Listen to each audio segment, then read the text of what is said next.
अस्सलामुअलैकुम जी, self care challenge में welcome back. आज हम डे 18 में हैं और आज हम बात करने जा रहे हैं एक सक्सेसफुल मैरिज लाइफ की। अगर आप शादीशुदा हैं तो कैसे आप अपनी शादी में अपना बेस्ट दे सकते हैं, आप कैसे अपनी शादी को खुशगवार बना सकते हैं। सबसे पहले तो मैं आपको एक बहुत इम्पॉर्टेंट बात बता दूं जो आपने अपने जहन में रखनी है, वो ये कि शादी हो जाने का मतलब ये नहीं होता कि आपने अपने पार्टनर को अपने हिसाब से चलाना है या अपने हिसाब से चेंज करना है। शादी का मतलब ही ये है कि दो डिफरेंट लोग आपस में एक दूसरे के डिफरेंसेस को कबूल करके मिलकर ज़िंदगी गुजारते हैं। इसको एक तरह की एडजस्टमेंट कहते हैं। आप अगर अपनी शादी में दूसरे को तब्दील करने की कोशिश करते हैं, चाहे आप हस्बैंड हैं चाहे आप वाइफ़ हैं, तो वहाँ पर आप अपनी शादी में तकलीफ़ का या एक जो सुकून की कमी का जो है ना आगाज़ कर लेते हैं, क्योंकि हम किसी की नेचर को तब्दील नहीं कर सकते। हमने सिर्फ़ उन डिफरेंसेस को कबूल करना है। कोई भी लाइफ में परफेक्ट नहीं होता और अगर दूसरा बंदा बिल्कुल एज़ इट इज़ आपके जैसा हो जाए, आपके जैसा सोचने लगे, आपके जैसा बिहेव करने लगे, तो फिर तो लाइफ में बिल्कुल कोई तब्दीली हो ही ना, मोनोटनी आ जाए। खूबसूरती ही ये है शादी की कि दो डिफरेंट लोग एक दूसरे के डिफरेंसेस को कबूल करते हुए आगे चलते हैं। तो आपने कभी भी अपने पार्टनर को तब्दील करने की कोशिश नहीं करनी। आपने एक दूसरे के डिफरेंसेस को रिस्पेक्ट करना है। आप उसकी इंडिविजुअलिटी को एक्सेप्ट करें। हाँ ठीक है, हर बंदा कुछ अच्छाई कुछ बुराई का मजमुआ होता है। कुछ चीज़ें अगर आपको अपने पार्टनर में अच्छी नहीं लग रही हैं या तो कुछ चीज़ें उसको आपके अंदर अच्छी नहीं लग रही होंगी, पहले एक दूसरे को एक्सेप्ट करें। फिर अगर कुछ आपको लगता है कि कहीं पर आप दरमियान के पॉइंट पर आ सकते हैं, कुछ आप आगे आ जाएं, कुछ वो आगे आ जाए, तो ये एक बाद का स्टेप होता है। सबसे पहले आपने अपने डिफरेंसेस को कबूल करना होता है। दूसरा जो एक बहुत इम्पॉर्टेंट फैक्टर है किसी भी शादी को कामयाब या नाकाम करने में, वो होता है कम्युनिकेशन। आपकी आपस में बातचीत। अगर आपकी आपस में बातचीत अच्छी है, स्ट्रॉन्ग है, तो आपके बीच में मसाइल कम होते हैं। कोई भी शादी, कोई भी कपल ऐसा नहीं होता जहाँ पर मसाइल नहीं होते, लेकिन जो आपस में बात करके उसको सॉल्व कर लेते हैं ना, उनके मसाइल ज़रा बाकियों की निस्बत कम हो जाते हैं। तो आपने दूसरों को आइडियलाइज़ करने की बजाय अपनी शादी में कम्युनिकेशन लाने की कोशिश करनी है। अगर आपको लगता है कि आप में और आपके पार्टनर में बातचीत की कमी है, आप लोग अपने मसाइल पर बैठकर बात नहीं करते हैं, तो आपको इसको सॉल्व करने की ज़रूरत है। आप चाहे 5-10 मिनट निकालें, आपके जो भी इश्यूज़ हैं या नॉर्मल भी आपकी कोई डेली रूटीन में जो भी चीज़ें हैं, उनको आप एक दूसरे के साथ डिस्कस करने की आदत डालें। तो इससे आपके बीच में बहुत सारे जो मसाइल बन चुके हैं वो सॉल्व हो जाएंगे और बहुत सारे मसाइल बनेंगे ही नहीं, क्योंकि कम्युनिकेशन और हेल्दी कम्युनिकेशन, देखिए एक होता है कि बात करना और फिर बाद में बहस और लड़ाई शुरू कर देना। हेल्दी कम्युनिकेट करना सीखें और आपके जो भी प्रॉब्लम्स हैं, आपकी फुल डे की जो भी रूटीन है, आप जो भी चीज़ इस काबिल समझते हैं कि आप उस पर बैठ के बात करें, उसको सॉल्व करें, तो आपको ज़रूर अपनी लाइफ में कम्युनिकेशन ऐड करनी है। डेली के चाहे आप 5-10 मिनट निकालें, लेकिन आप ज़रूर निकालें जिसमें आप अपने मसाइल को, अपने मामलात को बैठकर हेल्दी तरीके से डिस्कस कर सकें। कम्युनिकेशन में एक बहुत इम्पॉर्टेंट चीज़ आ जाती है, शेयरिंग। देखो, जब दो लोग एक शादी के बंधन में बनते हैं ना, तो हर कोई उनका वेल विशर नहीं होता। तो कहीं ना कहीं कुछ लोग ऐसे भी होते हैं जो आपके बीच में मसाइल पैदा करने की कोशिश कर सकते हैं, जो आपकी लाइफ को ख़राब करने की कोशिश कर सकते हैं। इसका बेहतरीन सोल्यूशन ये होता है कि आप लोग आपस में शेयरिंग करें, हेल्दी शेयरिंग, जिसमें आपकी लाइफ में एक दूसरे से रिलेटेड अगर कोई बंदा इंटरफेयर करने की कोशिश कर रहा है, वो आपकी चीज़ों को ख़राब करने की कोशिश कर रहा है या कुछ भी ऐसा हो रहा है, तो आप उसको बैठकर एक दूसरे को बताएं ज़रूर, ताकि आप दोनों एक ही पेज पर हों और किसी बाहर के बंदे को इतनी जुर्रत ना हो या उसको इतना मौका ना मिले कि वह आपके लिए मसाइल खड़े कर सके। अब जब मेरी नई नई शादी हुई थी, तो मेरे हस्बैंड की एक रिलेटिव थी, वो मुझसे बात करती कि तुम्हारा हस्बैंड जो है वो बिल्कुल तुम्हारी केयर नहीं करता है या वो तुम्हारे लिए स्टैंड नहीं ले रहा है। और मेरे हस्बैंड को बोला कि तुम्हारी जो वाइफ़ है वो तो तुम्हारी बात सुनती नहीं है और वो तुम्हारी अम्मी को या घर वालों को वो वैल्यू या रिस्पेक्ट नहीं देती है। और ऑन दी अदर हैंड उन्होंने मेरे ससुराल वालों को कहा कि आपकी बहू तो आपके हिसाब से चल ही नहीं रही है, ये कैसे आप बहू ले आए हैं, एट्सेट्रा एट्सेट्रा।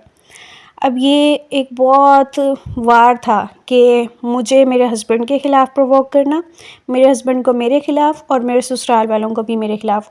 लेकिन हुआ ये कि हम लोगों ने, जब हमारी शादी हुई थी, हमने बैठकर अपने कुछ रूल्स डिसाइड किए थे। उसमें शेयरिंग भी थी। बाकी जो 2 रूल्स हैं वो मैं आगे आपके साथ डिस्कस करूँगी। उसमें हमने पहला रूल अपना शेयरिंग रखा था कि हम शेयर करेंगे। तो ये जो चीज़ जब उन्होंने की ना, तो मेरे साथ जो बात हुई वो भी मैंने अपने हस्बैंड से शेयर कर ली, जो मेरे हस्बैंड के साथ बात हुई वो उन्होंने मुझसे शेयर कर ली। तो हम यहाँ पर स्टार्टिंग पॉइंट में ही पकड़ गए कि ये जो बंदी है ये हमारे साथ सिंसियर नहीं है, बल्कि ये हमारे मामलात को ख़राब करने की कोशिश कर रही है। और हम बड़े स्टार्ट में ही उससे जो करने हो गए, मुहतात हो गए और साइड पे हो गए। तो इस तरह से उसका वार हम पे चल नहीं सका। तो कम्युनिकेशन में आपकी एक हेल्दी शेयरिंग बहुत मैटर करती है, क्योंकि आपका ये जो नाजुक सा रिश्ता है इसको ख़राब करने के लिए भी बहुत सारे लोग एक्टिव होते हैं।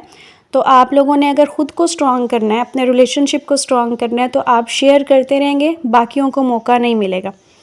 नंबर 3 पे आ जाता है जी, आपने क्या करना है कि एक दूसरे को आपने रिस्पेक्ट देनी है।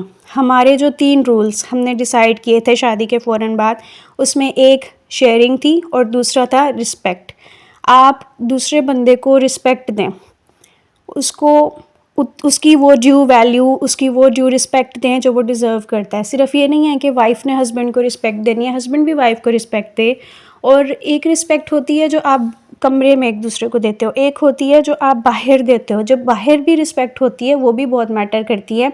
अगर आप एज़ अ कपल एक दूसरे को लोगों के सामने डाउन नहीं करते, गिराते नहीं हैं, एक दूसरे की बुराइयां जाके तशहीर नहीं करते हैं, तो आप एक दूसरे को रिस्पेक्ट दे रहे हैं। जब आप अपने रिलेशनशिप को लोगों की निगाह में रिस्पेक्ट देते हैं ना, तो लोग कभी भी आपको ख़राब नहीं कर पाते, आपके रिलेशनशिप को ख़राब नहीं कर पाते। तो एक तो इंडिविजुअल रिस्पेक्ट दें एक दूसरे को, कि जो आपकी ड्यू रिस्पेक्ट बनती है। देखें, एक हंसी मजाक वाला एक फ्रैंक माहौल है, मैं वो ये नहीं कह रही कि आपका नहीं होना चाहिए, लेकिन आप एक दूसरे को वो रिस्पेक्ट भी ज़रूर दें जो आप एज़ हस्बैंड या एज़ वाइफ़ डिज़र्व करते हैं। और बाहर वालों के सामने भी आपने अपने रिलेशनशिप को, अपनी वाइफ़ को या अपने हस्बैंड को इतनी वैल्यू, इतनी रिस्पेक्ट देनी है कि आप उसके मामलात की तशहीर बाहर जाके ना करें, ना आप उसके बारे में ऐसे कमेंट्स या ऐसी बातें बाहर करें कि लोगों को उसके ख़िलाफ़ या आपके ख़िलाफ़ गलत बातें करने का मौका मिल जाए। आगे एक जो बहुत इम्पॉर्टेंट पॉइंट है वो आ जाता है ट्रस्ट। एक दूसरे पर ट्रस्ट करना। अगर आपकी अरेंज मैरिज है या अभी आपकी शादी को नया नया टाइम हुआ है, तो आई नो ट्रस्ट बहुत आसानी से नहीं बनता। पहले आपने एक दूसरे पर ट्रस्ट करना है। ट्रस्ट करने के लिए जब आप शेयरिंग करेंगे, अपनी कम्युनिकेशन अच्छी रखेंगे ना कहीं आप एक दूसरे को बेहतर तरीके से जानेंगे। जब आप जानेंगे ना, तो आपका ट्रस्ट एक दूसरे पर बिल्डअप होता रहेगा। और ट्रस्ट आपका ऐसा होना चाहिए कि वो किसी भी XYZ की बातों से ख़राब ना हो जाए। अगर आपको कोई बात पता चलती भी है ना एक दूसरे के बारे में, जो आपको लगता है कि नहीं ये नाजुक बात है, आपको वो थोड़ा फ़ील होती है, तो बजाय उस पर फ़ौरन ट्रस्ट करने के, आप एक दूसरे से फ्रैंकली इस टॉपिक पर बात कर लें कि ये चीज़ ऐसे ऐसे मुझे पता चली, आप इसको क्लियर कर लें। और ट्रस्ट बिल्ड करने के लिए आपको दूसरे के साथ सिंसियर होना पड़ता है। अगर आप अपने रिलेशनशिप में ख़ुद सिंसियर नहीं हैं, तो फिर ट्रस्ट आपका ज़ीरो होगा। ट्रस्ट आप जो बिल्ड करेंगे ना, वो झूठा ट्रस्ट होगा और वो कहीं ना कहीं ब्रेक हो जाएगा। तो आप अपने रिलेशनशिप में सिंसियर हो जाएं और फिर उसके बाद एक दूसरे पर इस लेवल का ट्रस्ट करें कि आपके बीच में जो भी प्रॉब्लम आए या जो भी बात हो, आप उसको आपस में बात करके क्लियर कर लें। ऐसा ना हो कि आप दूसरे की बातों पर यकीन करके अपने रिलेशनशिप को ख़राब कर लें। तो ट्रस्ट की है आपके रिलेशनशिप को स्ट्रॉन्ग रखने की। बहुत सारी शादियों में ट्रस्ट ही एक ऐसी चीज़ होती है जिसको बुनियाद बनाकर मियाँ बीवी के ताल्लुक़ को ख़राब किया जाता है। आगे आ जाता है कि एक दूसरे की फीलिंग्स को आपने वैल्यू देनी है। अगर आपका पार्टनर किसी भी तरह से इमोशनली, फ़िज़िकली या किसी भी तरह से किसी मसले से दो चार है, आपके हस्बैंड ऑफिस से आए हैं, उनका ऑफिस में कोई दिन ठीक नहीं गुजरा या किसी ने कोई गलत बात कर दी है, या आपकी वाइफ़ है उसकी तबीयत ठीक नहीं है, या उसको किसी इन लॉज़ की तरफ से या किसी भी तरफ से कोई ऐसी बात, कोई चीज़ हो गई है कि वो अपसेट है, तो आप एक दूसरे की फ़ीलिंग्स को वैल्यू ज़रूर दें। ज़रूरी नहीं होता कि जब कोई बंदा आपसे बात कर रहा है तो आप उसको हमेशा समझाने लग जाएं। कभी सुनना भी चाहिए होता है आपको। आप उसको सुनें, आप उसकी फीलिंग्स को वैल्यू दें। आपका खामोशी से उस चीज़ में सुनना और उसको एहसास दिलाना कि मैं तुम्हारे साथ हूँ, ये आपके रिलेशनशिप को बहुत ज़्यादा बेहतर बना सकता है। अगली चीज़ आ जाती है हमारे पास जी, क्वालिटी टाइम। आपकी लाइफ में एक दूसरे के लिए थोड़ा सा टाइम ज़रूर होना चाहिए, जिसमें आप आपस में बातें कर सकें, आप मिलके खाना खा सकें, आप बाहर वॉक पर जा सकें या कुछ भी करें। आपके पास थोड़ा सा टाइम डेली बेसिस पर या हफ्ते में 1-2 बार तो ज़रूर एक दूसरे के लिए होना चाहिए। ये क्वालिटी टाइम आपको एक दूसरे के साथ सिक्योर कर देता है। कोशिश करें कोई एक खाना एक इस तरह अच्छा सा वीक में एक अरेंज करें जिसमें आप अच्छी सी वो डिशेस बना लें एज़ अ वाइफ़, जो आपके हस्बैंड को भी पसंद है, आपको भी पसंद है। आप एक अच्छे से डिनर का, कैंडल लाइट डिनर का या एक नॉर्मल लंच या डिनर का एक अरेंजमेंट कर लें। उसमें आप खाना खाएं, साथ में बैठें, बातें करें और एक टाइम जो आप साथ स्पेंड करें, अपनी फीलिंग्स एक दूसरे के साथ शेयर करें। एक और चीज़ जो बहुत इम्पॉर्टेंट होती है ना, कि आपको अपने प्यार का इज़हार, अपनी फीलिंग्स का इज़हार अपने पार्टनर के लिए करते रहना चाहिए। जैसे जैसे शादी पुरानी हो जाती है ना, हम अपनी फीलिंग्स को शेयर करना छोड़ देते हैं और ये कोई अच्छी चीज़ नहीं है, क्योंकि इससे हमारा जो रिलेशनशिप है ना, वो आहिस्ता आहिस्ता डल होने लगता है। अपनी फीलिंग्स का इज़हार करते रहना चाहिए, दूसरे को बताते रहो कि वो आपके लिए बहुत इम्पॉर्टेंट है। क्वालिटी टाइम में एक और चीज़ मैं ऐड करूँगी कि अपनी सेक्स लाइफ को बहुत अच्छा रखें। हमें ये चीज़ इतनी वैल्यूएबल नहीं लगती है, लेकिन आपकी लाइफ में एटलीस्ट वंस अ वीक एक हेल्दी आपका रोमांस टाइम या आपका सेक्स टाइम जो है, वो आपको इमोशनली या फिज़िकली जो आपकी चीज़ें डाउन हो रही होती हैं, रूटीन लाइफ में चल के आप ड्रेन हो रहे होते हैं, उसको वापस ठीक करने में, आपको एक पेज पर लाने में, आपको एक दूसरे के साथ बाउंड करने में ये बहुत अच्छा रोल प्ले करता है। तो आपने कोशिश करना है कि आपकी शादी चाहे जितने साल पुरानी मर्ज़ी हो जाए, आपका जो रोमांस है वो पुराना नहीं होना चाहिए। वाइफ़्स एक गलती क्या करती हैं कि जब शादी पुरानी हो जाती है, बच्चे हो जाते हैं, वो अपनी केयर करनी छोड़ देती हैं। ऐसा नहीं किया करें। इस्लाम ने आप दोनों को एक दूसरे के लिए सुकून की रीज़न बनाया है। तो आपने कोई टाइम अपने लिए ऐसा ज़रूर निकालना है कि जिसमें आप अपनी केयर करें, अपने हस्बैंड के लिए तैयार हों और आप लोग एक अच्छा टाइम साथ में स्पेंड करें। आगे आ जाती है जी रिस्पॉन्सिबिलिटीज़ की बात। अगर आपके रिलेशनशिप में एक बैलेंस है रिस्पॉन्सिबिलिटीज़ का, तो आपका रिलेशनशिप बहुत बैलेंस तरीके से ग्रो करेगा। आप अपनी रिस्पॉन्सिबिलिटीज़ को बांट लें, एक दूसरे को सपोर्ट करें अपनी रिस्पॉन्सिबिलिटीज़ पूरी करने में। देखो, रिलेशनशिप में ना हमेशा 50-50 नहीं चलता। कभी कोई बंदा 80% दे रहा होता है और दूसरा बंदा सिर्फ 20% दे रहा होता है। डिपेंड कर रहा है उसकी तबीयत पे, उसके मूड पे, बाकी फैक्टर्स पे। कभी हस्बैंड को रिलेशनशिप को संभालना पड़ता है और कभी वाइफ़ को रिलेशनशिप को संभालना पड़ता है। हमेशा 50-50 नहीं होता। आपने अपने पार्ट की जो रिस्पॉन्सिबिलिटीज़ हैं उनको अच्छे से पूरा करने की कोशिश करनी है और आपके पार्टनर की जो रिस्पॉन्सिबिलिटीज़ हैं आपने उसको वो चीज़ रियलाइज़ कराने की कोशिश करनी है और आपने मिल के अपनी रिस्पॉन्सिबिलिटीज़ को बैलेंस करके चलना है। जब कभी आप 50% नहीं दे पा रहे हैं, आप डाउन फील कर रहे हैं, आप उसको बता दें कि नाउ आई नीड यू, कि तुम कुछ 70-80% दे के इस रिलेशनशिप को संभाल लो, मुझे तुम्हारी ज़रूरत है। अगेन आपका कम्युनिकेशन। अगली एक चीज़ है एक्सपेक्टेशंस। हम अपने पार्टनर से या हम अपनी मैरिड लाइफ से बहुत ज़्यादा हाई एक्सपेक्टेशंस रख लेते हैं और अगर वो बाद में पूरी नहीं हो पाती हैं तो फिर हम पेन में आ जाते हैं। आपकी जो एक्सपेक्टेशंस है ना एक दूसरे को लेके, वो रियलिस्टिक होनी चाहिए और वो रियलिस्टिक रहेंगी तो फिर आप बैलेंस तरीके से अपनी लाइफ को स्पेंड कर सकते हैं। लेकिन एक ये चीज़ भी याद रखें कि लाइफ अप्स एंड डाउन्स का नाम है। ज़रूरी नहीं है कि आपका पार्टनर हमेशा आपकी एक्सपेक्टेशंस पर पूरा उतर सके। अगर आपने अपना क्वालिटी टाइम डिसाइड किया है कि आपको वंस अ वीक या ट्वाइस अ वीक चाहिए, किसी ऑफ़िस की मजबूरी की वजह से या किसी और मसरूफ़ियत की वजह से अगर आपका पार्टनर वो चीज़ नहीं कर पाया, तो आप इस चीज़ को अपने बीच में प्रॉब्लम लाने ना दें। आप उस चीज़ को हेल्दी तरीके से एक्सेप्ट करें।